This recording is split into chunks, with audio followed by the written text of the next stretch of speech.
2005년에 한국 언론은요, 세계 최초 인간 배아 줄기세포 복제 성공이라고 하는 뉴스로 그야말로 들썩였습니다. 당시 연구를 진행한 서울대 수의학과 교수였던 황모 박사는 난치병 치료에 새로운 희망에 이렇게 장을 열었다라고 하면서요, 그야말로 우리 대한민국의 국민 영웅이 됐습니다.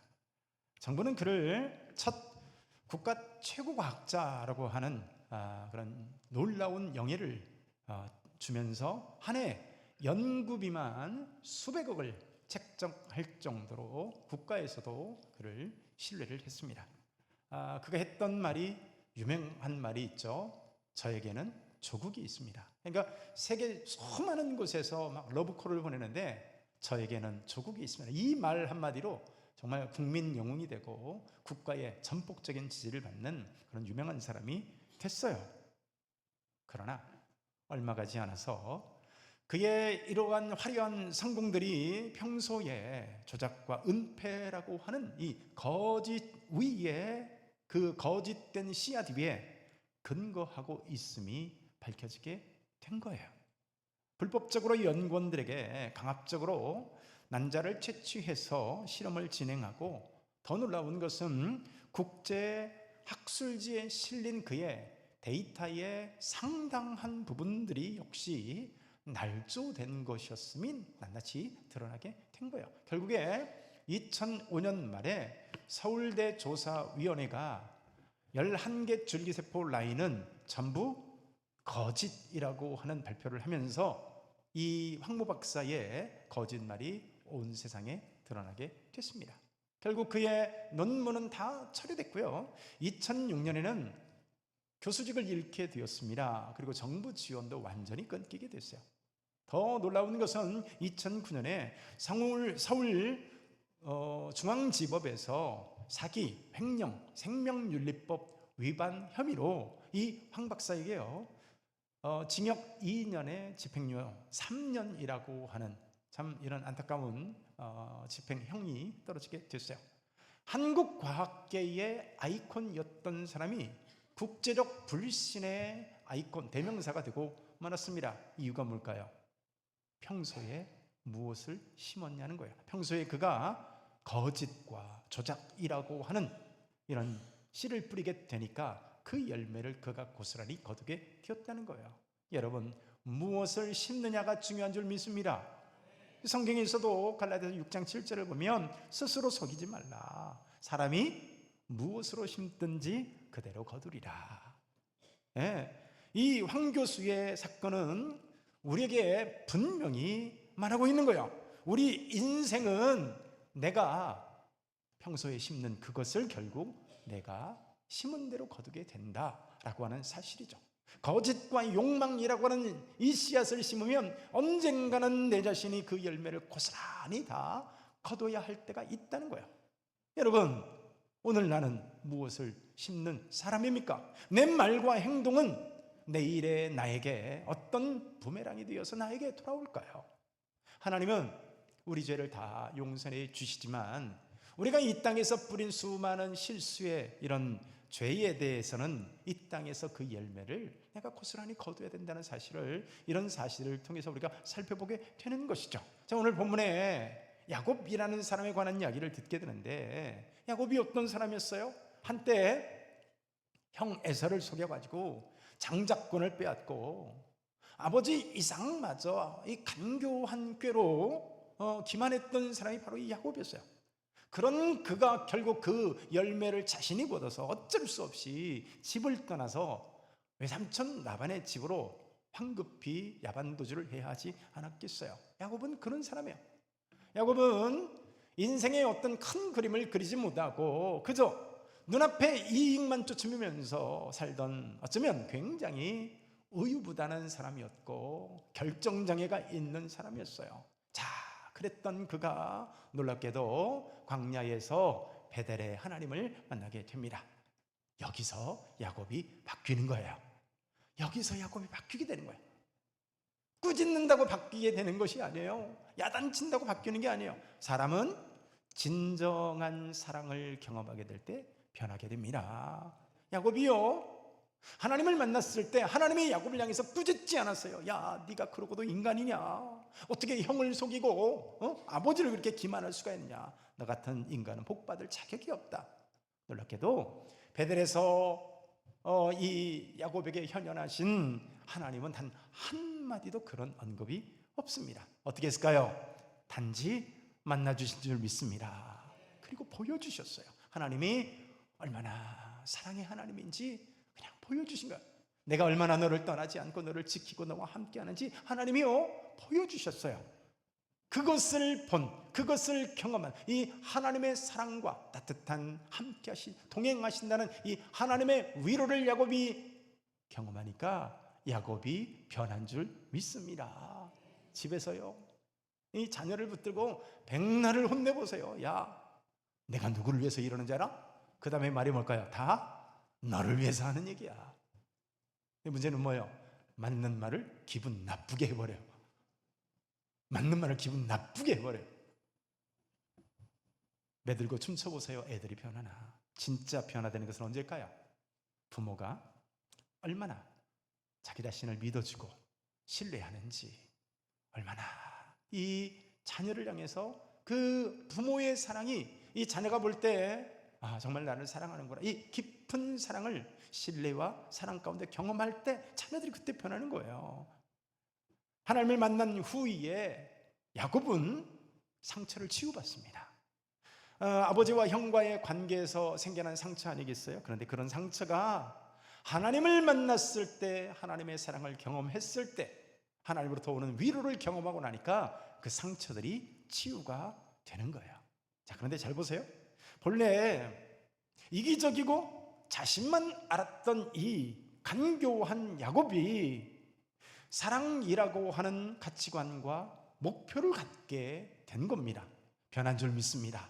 이 놀라운 변한 거예요. 야곱은 본래 그런 사람이 아니에요. 야곱은요, 누군가를 사랑해가지고 인내하고 기다려주고 또 그를 위해서 헌신하고, 야곱은 그런 사람이 아니에요. 야곱은 이기적인 사람이에요. 야곱은 간교한 사람이에요. 자기 자신만 알았던 사람. 그런데 그런 그가요, 어떻게 변했어요? 사람을 사랑하는 법을 배우게 됩니다. 그리고 이 사랑이라고 하는 새로운 이 목표를 갖고 그가 달려가야 되는데, 라헬을 향한 순수한 사랑이라고 하는 목표가, 새로운 목표가 그의 인생에 세워지게 된 겁니다. 야곱은 본래 그런 사람이 아니었는데, 자, 라헬을 보면서 라헬을 사랑하게 되니까 놀랍게도 그런 그가 간교하고 움켜쥐는, 쥐기만 하는, 남의 발목이나 잡는 이름 자체가 야곱이잖아. 이 야곱이라는 말의 뜻이 발뒤꿈치를 잡는다, 우리식으로 하면 발목 잡는다, 이런 얘기예요. 근데 그런 그가 7년간의 무보수로 노동을 하는 이런 사람으로 바뀐 거예요. 생각해 보세요. 7년이라는 기간이 얼마나 긴 시간입니까? 제가 군대 갔을 때 3년밖에 안 되는, 정확히는 한 2년 반이지만 횟수로 3년이니까 흔히들 사람들이 3년의 기간을 주고 하는데, 여러분, 저는 3년이라는 기간이 영원히 안 올 줄 알았어요. 근데 제가 군대 갔더니 이 고참들이 하는 말이 있더군요. 야, 국방부 시계는 거꾸로 매달아도 간다. 수준 높은 이야기가 이해가 되십니까? 어찌됐든 간에 찌깍찌깍 시간은 가니까 야, 눈 딱 감고 기다리라는 거예요. 네, 참 영원히 안 올 것 같은 3년이었는데 지금 생각해보면 그 시간으로도 35년이라는 시간이 흘렀습니다. 여러분, 근데 야곱은 자그마치 7년이에요. 7년. 그런데 그 7년을 야곱이 어떻게 생각했다고요? 오늘 20절 우리 같이 한번 읽어볼까요? 20절 시작. 야곱이 라헬을 위하여 7년 동안 라반을 섬겼으나 그를 사랑하는 까닭에 7년을 며칠같이 여겼더라. 7년을 어떻게 여겼다고요? 며칠같이 여겼대요. 여러분, 사랑하면 주파날이 안 튕겨주는 줄 믿습니다. 누군가를 사랑해 보세요. 눈에 콩깍지 씌워보세요. 계산적인 이득, 손해를 따지지 않는 이런 콩깍지가 눈에 씌는 거예요. 그러니까 뭐라고 그래요? 이천 사는 사람이 저 포천에 사는 여자친구를 데려다 준대요. 오빠가 데려다 줄게. 가잖아요. 미친 거죠. 제정신이 아닌 거죠. 왜 그럴까요? 이게 콩깍지가 씌어서 그렇습니다. 근데 여러분, 이게 콩깍지지 철깍지가 아니에요. 대개 한 1, 2년 지나면 그 오빠는 원래 자리로 돌아가 버립니다.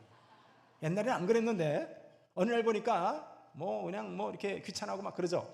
이게 눈에 콩깍지가, 사랑이라고 하는 이 콩깍지가 씌면 그렇게 되는 거죠. 야곱이 그랬다고요.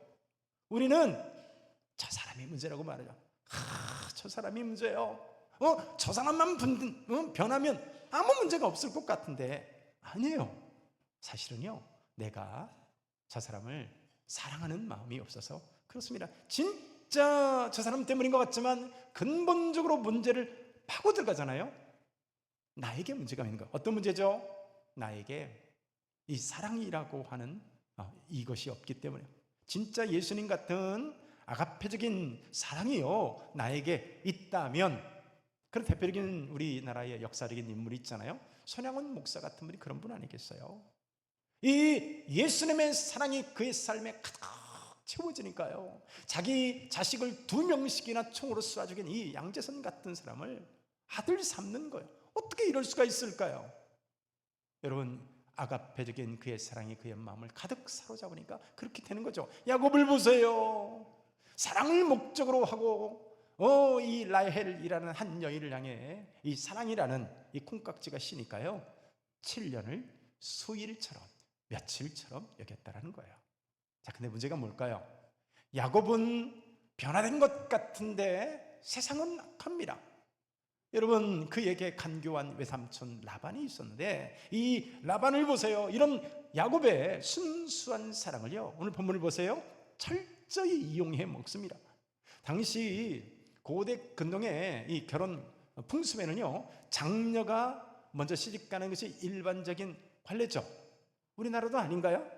우리나라도 일반적으로는 큰아들이 먼저 시집가고 그 다음에 둘째, 셋째가 하는 것이 일반적인. 근데 이 당시에 고대 근동에서는 이게 관례였고, 그래서 만약에 동생이 먼저 시집가잖아요. 그러면 집안의 명예가 실추되는 것으로 여기고, 이건 다른 형제 자매들 혼삿길 막는 것으로 여겨지는 경향이 있었다는 거예요.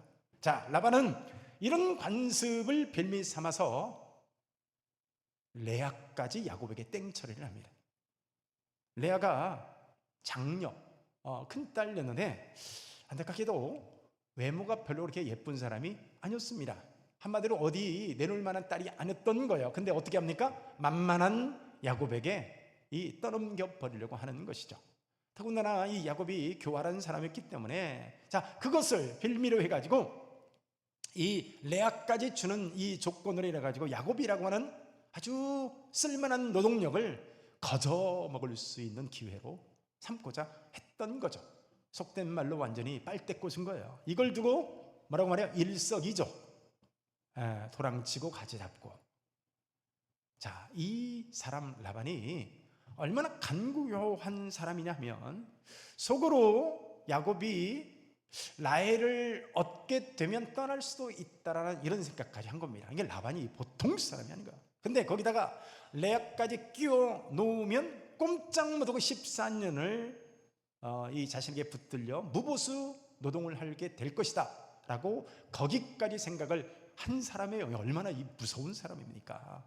여러분, 인생 살다가 이런 라반 같은 사람에게 안 걸리도록 기도해야 될 필요가 있습니다. 여러분, 이런 사람들은요, 이겨낼 장사가 없어요. 이런 사람들은 싸우는 것에 특화된 사람들이기 때문에 여러분, 이런 사람들하고는요 싸우면 안 됩니다. 자, 이런 사람을 오늘 전문용어로 소시오패스라고 하거든요. 반사회적 인물이라고 하는데, 여러분, 이런 라반과 같은 사람은 싸움에 특화된 사람이기 때문에 논리로 이겨내기 안 됩니다. 자, 이런 사람들을 막상대하려고 하잖아요. 이 맞상대하려고 하면 싸우면 싸울수록 내가 그냥 에너지가 소진되고 인생에서 지옥을 경험하게 되는 거예요. 웬만하면 이런 사람들은 안 만날 수 있도록 기도하고, 어쩔 수 없이 이런 사람들이 제일 참 어려운 게, 이런 사람들을 직장 상사로 만나거나 이럴 때 정말 어려운 일이 됩니다. 그럴 때는요, 최선을 다해서 어떤 적절한 거리를 유지하고 어떤 흠잡지 않으려고 노력을 하고 이럴 필요가 있어요. 정말 이런 라반 같은 인물을 우리 삶 속에서 만난다는 건 정말 어려운 일이죠. 그런데 야곱이 지금 누굴 만났어요? 라반을 만나. 여러분, 이 야곱이 보통 사람이 아니거든요. 그런데 우리말에 그런 말 있죠. 뛰는 놈 위에 나는 놈이 있어요. 여러분, 나는 놈 위에 누가 있는지 아세요? 그 나는 놈 위에 얹혀가는 놈이 있습니다. 이 세상은요, 그러니까 내 힘으로 되는 게 아닌 거예요. 그래서 라반이 어떤 일을 해요? 이 라반 보통 사람이 아니에요. 신부를 바꿔치기 합니다. 여러분, 이 영화 같은 일 아니겠어요? 다음날 자고 일어났더니 야곱의 눈이 휘둥그레졌어요. 뭐가 바뀌었어요? 아니, 이런 일이 있을 수가 있습니까? 신부가 바뀌어 있는 거예요. 야곱은 분명히 라헬하고 잠자리에 든 줄 알았는데 자고 일어나 보니까 누가 있어요? 라헬이 아니에요. 예쁜 라헬은 온데간데 없고 어정쩡하게 비과학적으로 생긴 레아가 옆에 누워 있는데, 라헬이 들어가야 될 그 자리에 라반이 레아를 집어넣은 거예요. 여러분, 이게 실수였을까요? 음모이고 라반의 결혼 사기입니다. 여러분, 이 과정을 한번 잘 상상을 해보세요. 라반이 라헬을 위협하고 어쩌면 협박했을 수도 있어요. 우리 가문이 당하는 수치를 네가 생각해 본 적이 있냐? 언니, 레아의 혼삭기를 네가 정령 막아야 되겠느냐? 사극의 한 장면인가요? 반대로 이 레아라는 여자가 참 생각해보면 웃기는 여자입니다. 왜 그럴까요? 아무리 그래도 그렇지, 여러분, 레아가 당돌하게 자기 자리가 아닌데 그 자리에 들어갔고 어떻게 해요? 그냥 들어가서 이 뭡니까, 룻처럼 보아스의 이불만 살짝 다리에 걸친 게 아니라 어떻게 합니까? 첫날 밤까지 치르고 나왔어요. 여러분, 이건 속은 게 아닙니다. 아버지의 음모에 철저하게 동의를 한 겁니다. 그래서 철저하게 변장을 하고요. 저는 그런 생각 해봤어요. 아니, 이 야곱이 보통 사람이 아니잖아요. 야곱도 교활하고 간교한 사람이고 이 꾀가 넘치는 사람이거든요. 근데 어떻게 아무리 날이 얻었다 치더라도 어떻게 하룻밤을 치르고 나올까? 이 목소리란 게 있잖아요. 곰곰이 생각해 봤는데 이 형제나 자매들은 목소리도 닮더라고요. 제가요, 저희 형님하고 통화를 하잖아요. 끊고 나면 내가 형에게 전화했는지 내가 나한테 전화했는지 헷갈릴 정도로 형하고 목소리가 닮은 게 있더라고요. 우리 교회 모 집사님이 있는데 그분의 언니가 우리 교회를 다니거든요. 가끔 전화 통화하다 보니까 말투까지 닮았더라고요. 그러니까 어쩌면 이 레아가 라헬의 기본적으로 목소리를 닮았고, 이 컬러, 목소리 톤이 닮았고, 거기다가 어떻게 해요?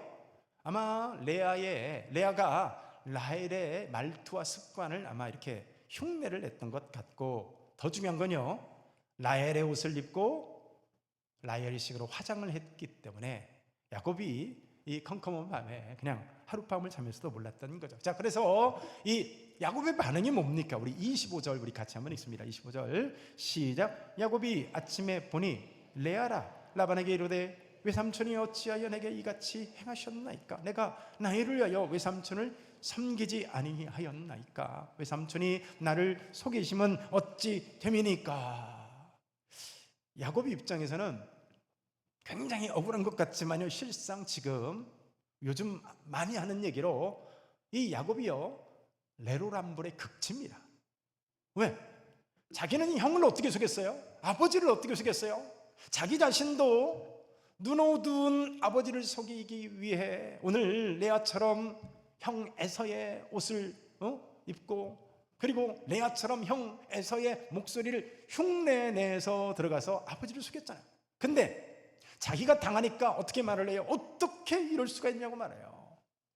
라반에게 야곱이 똑같이 당합니다. 그야말로 이 야곱은 원래 남을 속이는데 명수 아닙니까? 그런데 잔꾀 그러면 야곱인데, 교활함의 대명사가 야곱인데, 이런 야곱이요, 아침에 해가 뜰 때까지 몰랐다는 사실이에요. 자, 이것은 뭐 두 가지가 있겠죠. 첫째는 레아가 철저하게 그만큼 변장을 했기 때문이다. 그러니까 라헬의 목소리를 흉내내고 라헬의 옷을 입고 라헬처럼 화장을 한 이 철저함도 있지만, 이 이면에 뭐가 있어요? 하나님이 역사하심이 있는 거죠. 다시 말해서 속게 하신 거예요. 왜? 야곱이 그렇게 속였기 때문에 그대로 당하는 거예요. 남의 옷을 입었던 것처럼 오늘 남의 옷을 입은 레아에게 당하고, 남의 목소리를 흉내냈기 때문에 그 목소리로 당하고, 이거 그대로 보세요. 이 모습이 7년 전에 자기가 형 에서를 속이고 아버지를 속였던 그대로 당하는 거예요.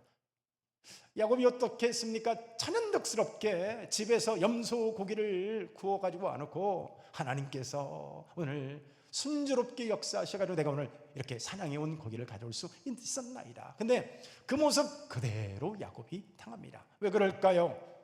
심은 대로 거둔 줄 믿습니다. 기억하세요. 내가 뿌린 씨앗 때문에 하나님의 은혜로, 참 우리가 그 지옥에는 들어가지 않지만 그 열매는 고스란히 내가 거둬야 한다는 사실이에요. 그래서요, 내가 평소에 끊임없이 누군가의 이렇게 발목 잡는 그런 일을 하잖아요. 나는 그 사람 반드시요, 누군가에 의해서 발목 잡히는 일을 경험하게 됩니다. 틈만 나면 남욕하고 다니는 사람이 있잖아요. 그 사람은 틀림없이 똑같이 욕먹는, 뒤에서 수군거리는 이런 욕먹는 상황에 직면하게 됩니다. 그래서 여러분 한번 생각해 보세요. 나는 늘 남을 이용해 먹는 사람인지, 그럼 어떻게 될까요? 자신도 이용당하는 일이 있는 거예요. 평생을 살면서 어떤 음란한 가치관이라고 하는 이 음란한 생각에 열매를 심는 사람은 결국 그 뿌리로 그 열매를 거두게 됩니다. 그 열매를 내가 거두는 거예요. 기억하시기 바랍니다. 심은 대로 거두는 거예요. 미움과 저주라고 하는 감정을 늘 심는데 어떻게 내 삶에 사랑과 평안이라고 하는 풍성한 삶이 있을 수 있을까요? 내가 누군가를요 미워하고 저주받는 느낌을 갖게 하려면 적어도 내가 내 마음에 2배는 마음에 지옥이 되어야, 그제야 상대방이 저 사람이 나를 미워하는 게비요, 이렇게 느끼는 거예요. 내가 그만큼 미워하는 마음으로 눈에서, 얼굴에서, 마음에서, 이 기세에서 저 사람이 나를 미워하는 것보다라고 느끼게 되려면 내 마음이 2배는 그렇게 돼야 그제서야 상대방이 느끼니까. 그러니까 여러분 생각해 보세요.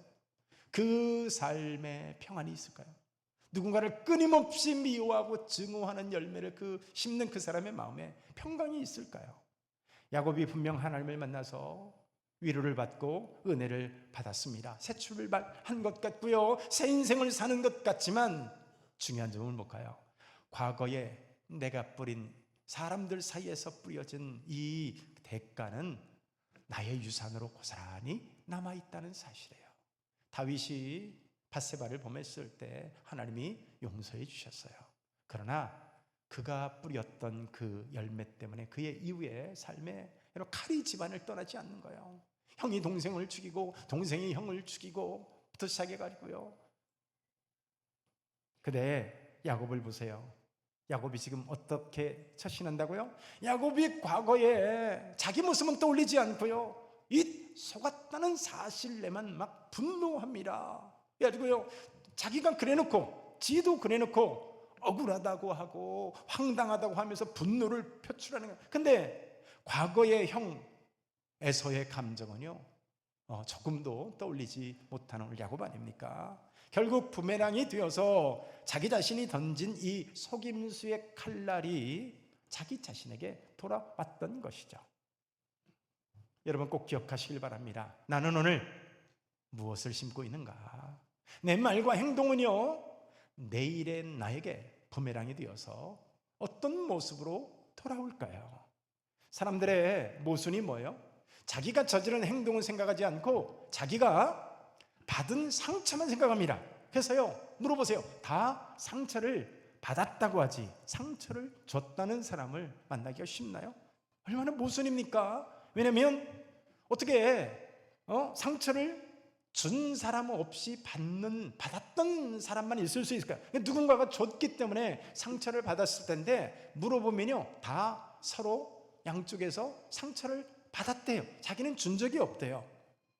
그러나 여러분, 사람들이 누군가가 줬음에도 불구하고 받았다라고 말하는 이 태도가 오늘 야곱의 태도인 거예요. 그러니까 사실 야곱을 보면요, 야곱은 어떤 면에서 보면 흥분할 자격이, 왜? 자기가 그랬던 사람이잖아요. 자기가 똑같은 짓을 해놓고 라반 앞에서는 오늘 어떻게 그럴 수가 있냐고 막 오늘 길길이 흥분하고 이 이런 모습이 오늘 야곱의 바로 이중성, 이런 것을 이제 이중잣대라고 하거든요.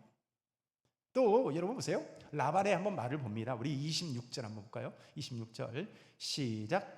라반이 이르되 언니보다 아우를 먼저 주는 것은 우리 지방에서 하지 아니하는 바이라. 여러분 이게요 얼마나 뻔뻔한 말인지 아세요? 이게 지금 이 라반이 했던 말이 아버지 입장에선 틀린 말이 아니에요. 그러나 이 말을 객관적으로 보고 야곱의 입장에서 생각해 보면 틀린 말이고, 더 나가서 이거는 완전히 결혼 사기극입니다. 대부분 사람들이 주장하는 식이 그런 식입니다. 말도 안 되는 뻔뻔한 말을 하면서도 아주 천연덕스럽게 그럴듯한 궤변을 늘어놓습니다. 어디서 정말 희한한, 정말 말도 안 되는 말, 그런 논리를 갖다 붙여대면서 누군가를 공격하면서 억울하다고 말하는 거예요. 근데 깊이 따져보면 이 논리가 어떤 논리라고요? 라반의 논리인 거예요.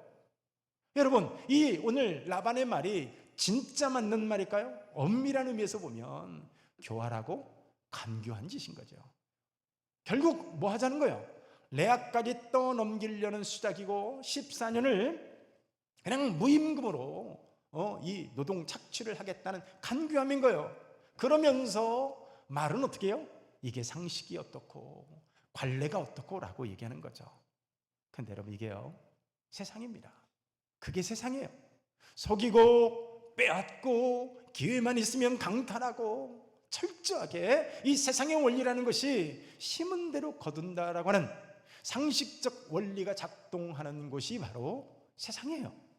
그런데 여러분 여기 그런 상식을 깨뜨리신 예수 그리스도의 은혜의 역설이 있습니다. 성경은 분명하게 죄의 값은 사망이라고 선언을 합니다. 그래서 철저하게 심은 대로 거두는 원리가 바로 죄의 원리예요. 그래서 아담을 향해서도 범죄했을 때 하나님이 어떻게 말씀하십니까? 정령 반드시 죽으리라. 죄를 심었기 때문에 사망이라고 하는, 마땅히 지옥의 형벌이라고 하는 열매를 거두는 것이 맞습니다. 우리가 만약에요 여전히 이 원칙 아래에 있다면 우리 역시 영원히 소망 없는 그런 존재로 살 것입니다. 왜냐하면 우리가 성경에서 선언한 바와 같이 본질상 진노의 자녀이기 때문에 그래요. 죄를 지어서 죄인이 되었다라고 하는 그 이전에 죄인이기 때문에 어쩔 수 없이 죄를 짓는 이런 철저하게 무능력 상태 가운데 우리가 있는 거예요. 자, 예를 들면 이런 거죠. 도둑고양이가 있습니다. 도둑고양이는 도둑질해서 먹고 사는 것이 당연하죠. 왜? 얘는 도둑고양이니까. 그것처럼 죄인이기 때문에 죄를 지을 수밖에 없고요. 본질상 진노의 자녀로 살아가니까 죄의 열매를 거두면서 결국에는 하나님의 심판 가운데 설 수밖에 없는 것이 본래 우리의 모습인데요. 여러분, 예수님이 죄 없으신 몸으로 십자가에 달려 우리의 모든 죄를 대신하여 청산하심으로 값을 지불하심으로 말미암아 저와 여러분들이 이 사망의 이 원리에서 벗어나게 된 줄로 믿습니다. 여러분, 이게 심은 대로 거둬야 맞는데 그 내가 지은 이 모든 죄에 대해서 내가 고스란히 거둘 수밖에 없는 것, 이게 맞는 것이고 그게 저주의 상식인데, 여러분 이 고리를 우리 주 예수 그리스도께서 끊어주신 줄 믿습니다. 이게 대속의 원리예요. 여러분, 이거 정말 상식을 초월하는 하나님의 사랑 아닙니까? 우리는 죄를 심었습니다.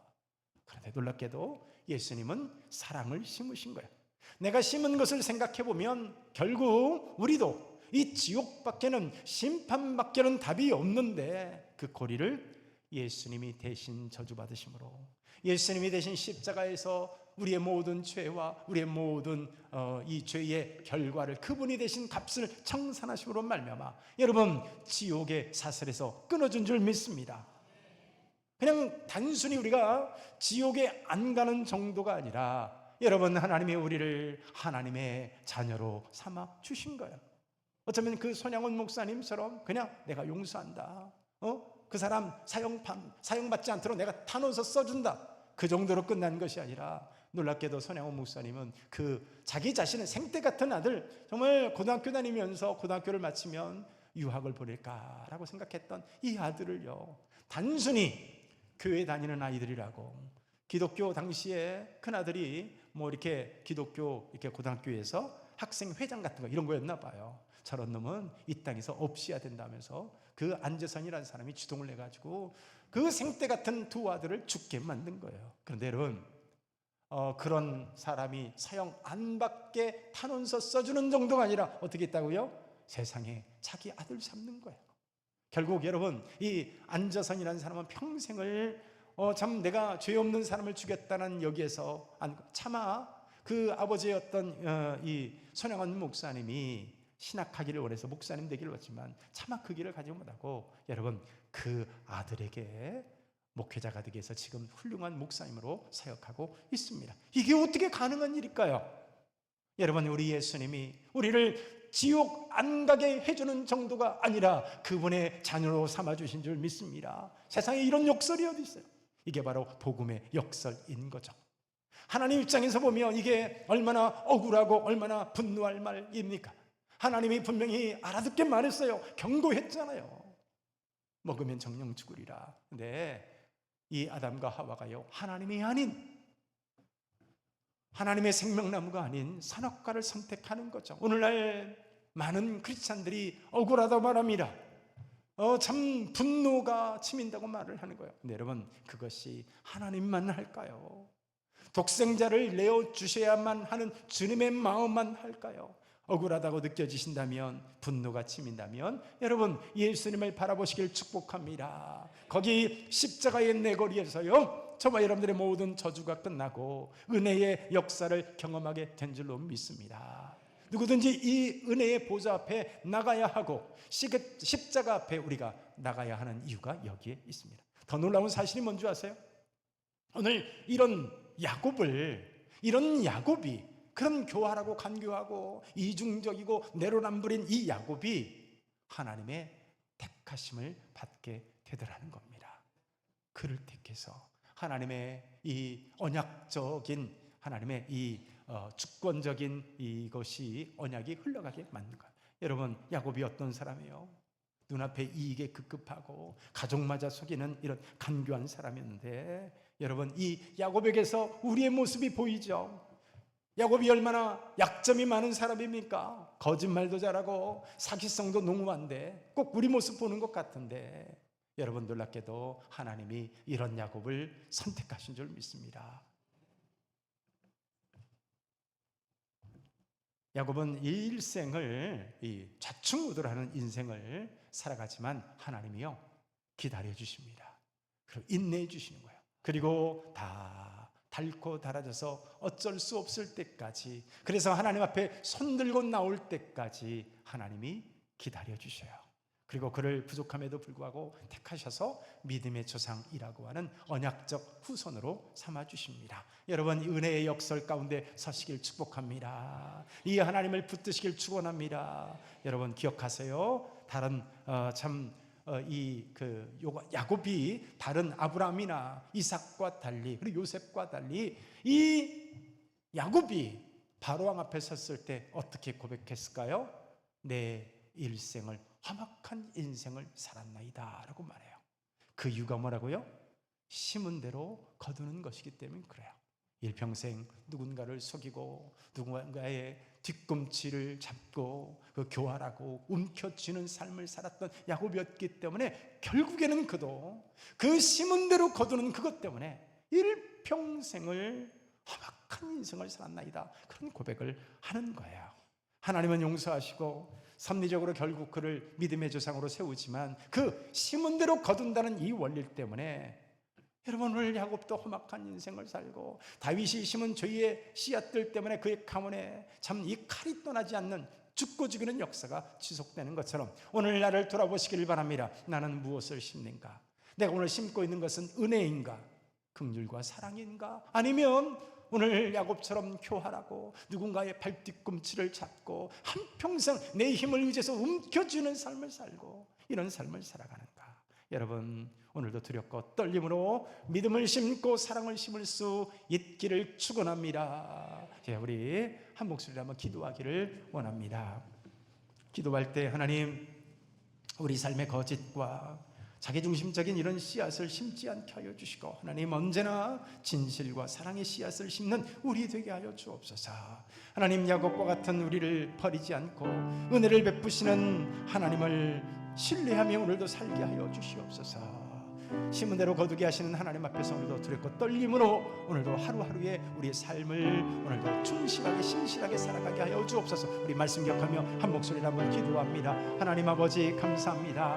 하나님, 우리 삶에 참으로 우리는 자기중심적인 씨앗을 심고 살아가고 있지는 않습니까? 하나님, 거짓을 심으며 미움과 증오의 씨앗을 뿌리며 살고 있지는 않습니까? 하나님 아버지, 참으로 진실과 사랑의 씨앗을 심는 우리가 되게 하여 주시옵소서. 하나님, 야곱과 같은 우리를 참으로 교활하고 간교하고 아버지 하나님, 지금 약점 많은 야곱을 버리지 아니하시고 은혜 베푸시는 이 하나님을 믿으며 신뢰하며 오늘 예수님 붙들고 주님 붙들고 살아가는 우리 되게 하여 주옵소서.